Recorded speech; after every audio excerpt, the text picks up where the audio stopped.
नमस्कार रसिक प्रेक्षकांनो, मी मंजुषा। आज भागवत एकादशी निमित्त मी तुमच्यासमोर सादर करते आहे विठ्ठलाची एक कविता। कवितेचं नाव आहे एक वारकरी। ही कविता लिहिली आहे वरुड येथील सौ शैलजा गोरडे यांनी। या कवितेमध्ये एक संसारात रमणाऱ्या वारकऱ्याचं मनोगत आहे। चला तर ऐकूया ही कविता। कवितेचं नाव एक वारकरी।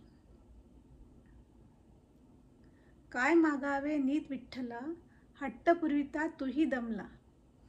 काय मागावे नीत विठ्ठला, हट्ट पुरविता तूही दमला। कष्ट तुझे टाळण्या देवा, समाधानात प्रपंच थाटला।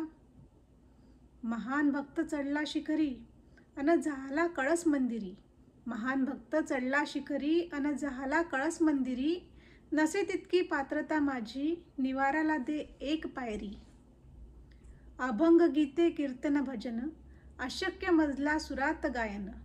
अभंग गीते कीर्तन भजन, अशक्य मजला सुरात गायन। बंध प्रीतीचे दृढ होण्यास, मुखी तुझे सदास नामस्मरण। चित्त शांत अन पाय चंचल, शुद्ध भक्तीने गाठेल अंतर। चित्त शांत अन पाय चंचल, शुद्ध भक्तीने गाठेल अंतर। नको मज वैकुंठीचा मोक्ष, जीवनी नांदो सौख्य निरंतर। नको मज वैकुंठीचा मोक्ष, जीवनी नांदो सौख्य निरंतर। तुम्हाला कशी वाटली ही कविता जरूर कमेंट करून सांगा। Do like, share and subscribe to our channel Spring Bird. Thank you for watching. धन्यवाद।